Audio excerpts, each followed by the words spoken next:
Hello दोस्तों, एक ठो गाना गावे जाते हैं। ये गाना हम पहले गा चुके हैं, लेकिन बहुत जने कहते हैं अच्छा लगा था, इसलिए वापस गावे जाते हैं।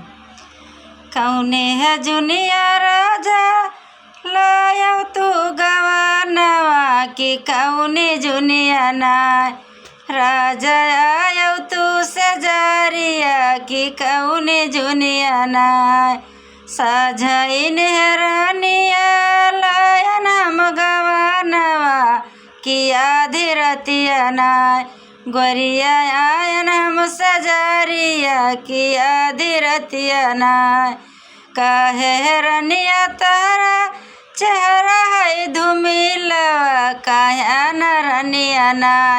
तोहरे नहीं न ढूरया सुआ काहे न रनिया ना घर ही मरुआ राजा बापर महतारिया दुअर बिचना